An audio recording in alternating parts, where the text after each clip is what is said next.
ধন্যবাদ মাননীয় স্পিকার। আমার এত সময় নাও লাগতে পারে, তাহলে তো আরো বেশি সবাই ভালো হবে। সময় চেয়ে নেয়, আমি কিন্তু সময় অনেক সময় ফিরিয়ে দিই। আজকে সেটি হওয়ার সম্ভাবনা আছে এবং এর জন্য আমি প্রথমেই সরকারি দলকে ধন্যবাদ জানাতে চাই। কেন চাই এই কারণে 300 বিধিতে মাননীয় মন্ত্রী যে বিবৃতিটা দিয়েছিলেন, সেই বিবৃতি থেকে আজকে 180 ডিগ্রি অ্যাঙ্গেলে ফিরে নাই, তবে 90 ডিগ্রি পর্যন্ত ঘুরে গেছে আজকে। এই বিবৃতি যদি সেই দিন দেওয়া হতো, হয়তো আমার নোটিশের ভাষাও ভিন্ন হতে পারত।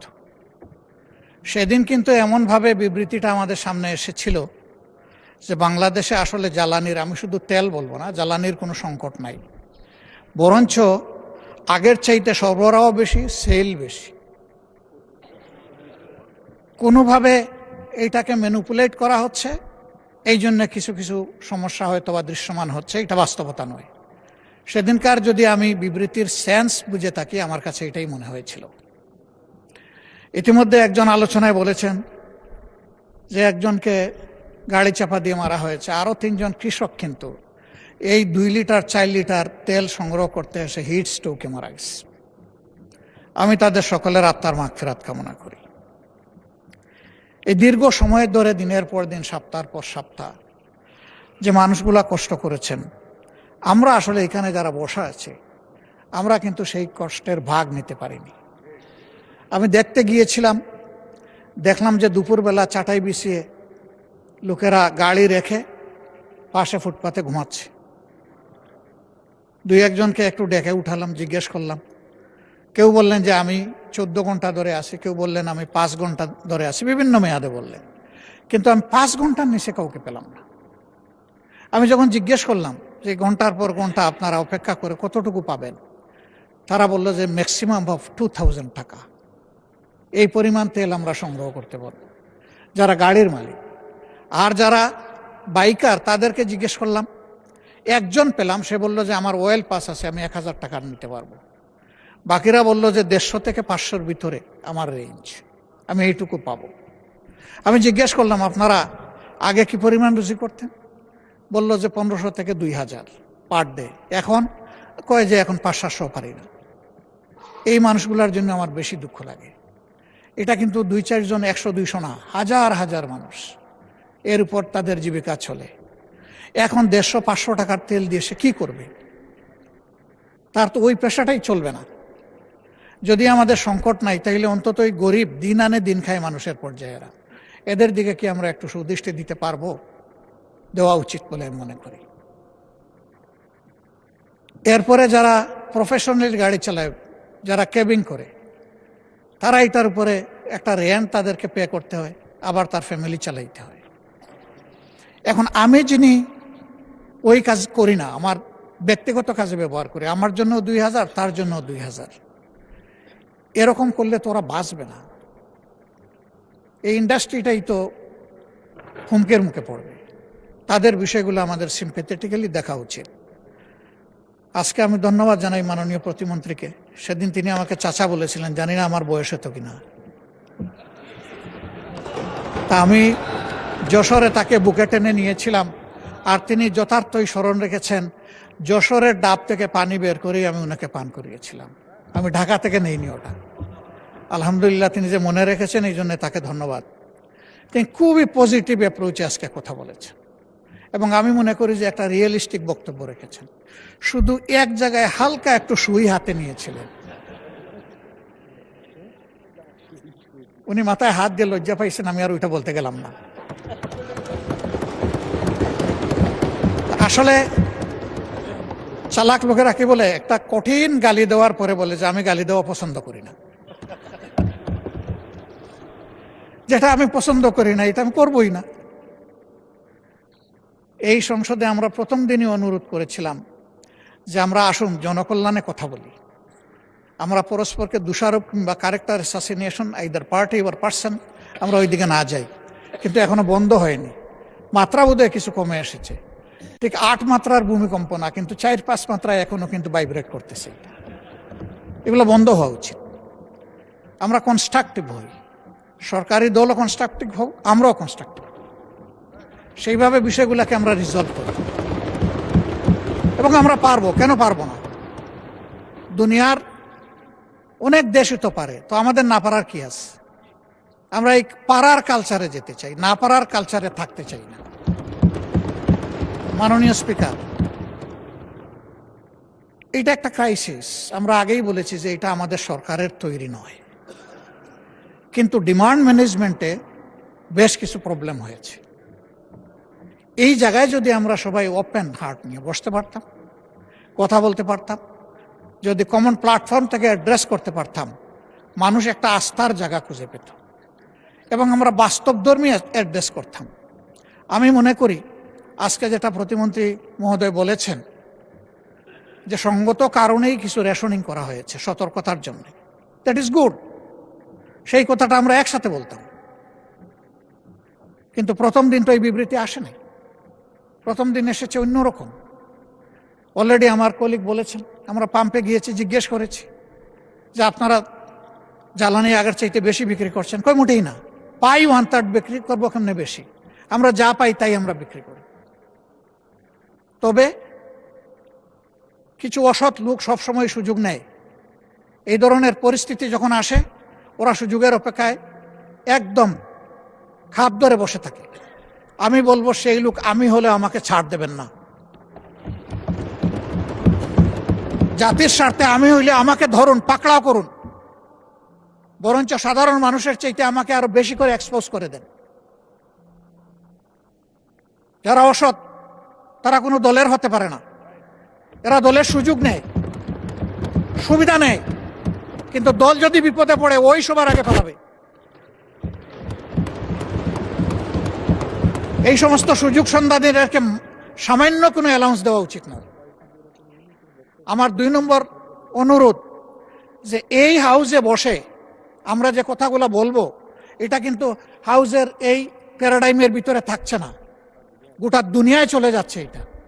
সুতরাং এই কথার ওয়েটেজ থাকতে হবে, কথাগুলো অথেন্টিক হতে হবে, সত্য তথ্য নির্ভরশীল হতে হবে এবং দায়িত্ব নিয়ে কথা বলতে হবে। আজকে একটা বললাম, কালকে আরেকটা বললাম, জনগণ আমাদের কথা বিশ্বাস করবে না। একই সাবজেক্টের উপরে কথার যেন ধারাবাহিকতা থাকে আর ময়দানে যেন তার ইমপ্লিকেশন থাকে। এই দুইটা যখন জনগণ খুঁজে পাবে, তখন আমাদের কোনো স্টেটমেন্ট করারও দরকার পড়বে না। প্রত্যেকের বিবেক আছে। আমরা জ্বালানির ক্ষেত্রে শুধু তেল গ্যাসের চিন্তা করছি, কেন আমরা ডাইভার্সিটি নিয়ে চিন্তা করব না? কেন আমাদের জাতির একটা শর্ট টার্ম, মিড টার্ম এবং লং টার্ম একটা স্ট্র্যাটেজি থাকবে না এনার্জি জেনারেট করার ব্যাপারে?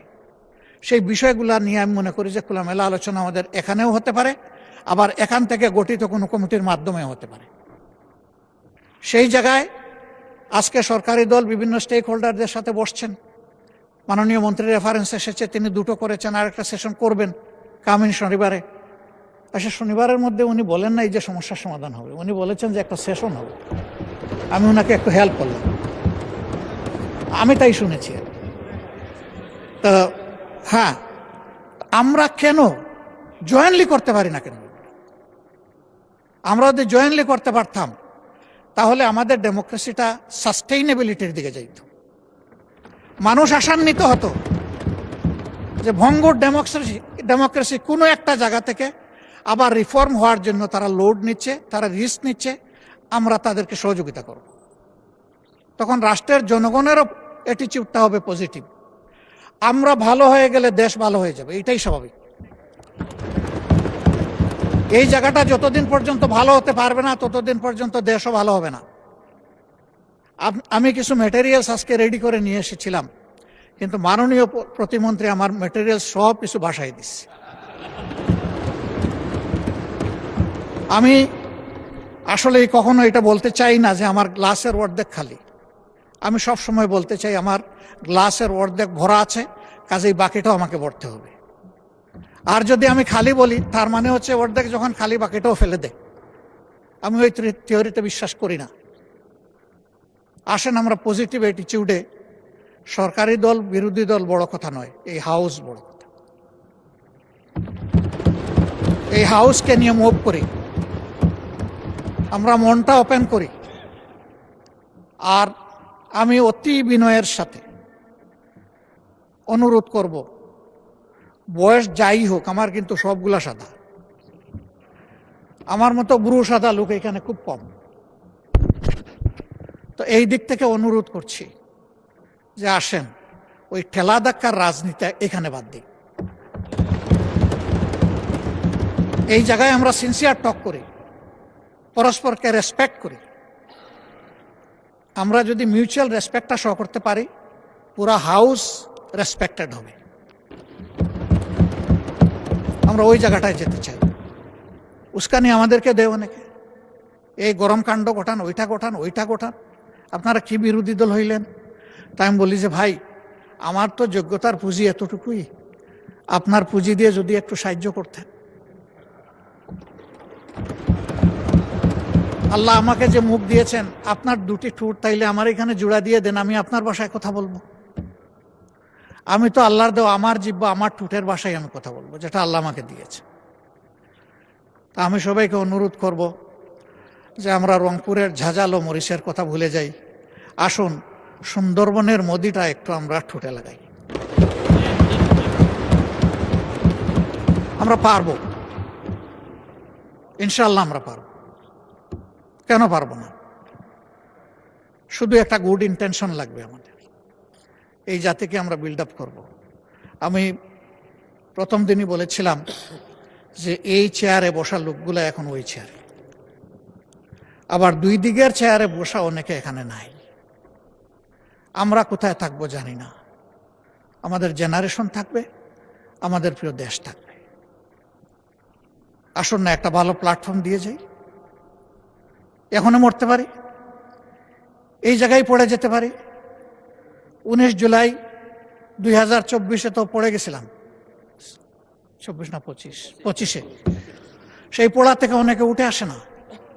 আল্লাহ আমাকে জীবন দিয়েছেন, আবার নিয়ে যেতে পারে। হয়তো সংসদ প্লাজায় কালকে আমার জন্য আপনাদের দাঁড়ানো লাগতে পারে, কিন্তু একটু শান্তি নিয়ে মরি, যে দেশের জন্য ভালো কিছু করে যেতে পারলাম সবাই মিলে। আমাদের অ্যানসিস্টরস যারা ছিলেন, যেটুকু অ্যাটমসফিয়ার তারা আমাদেরকে দিয়ে গিয়েছেন, আমাদের সাকসেসরদের মিনিমাম এইটুকু আমাদের কাছে পাওনা।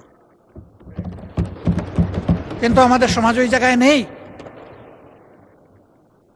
আমরা আমাদের বেজ লাইনে আগে যাই, তারপরে ইনশাল্লাহ হিমালয়ের চূড়ায় আমরা আস্তে আস্তে উঠব। আমরা পারবো ইনশাল্লাহ, না পারার কোনো কারণ নেই। আমি স্পেসিফিক্যালি আমার কিছু।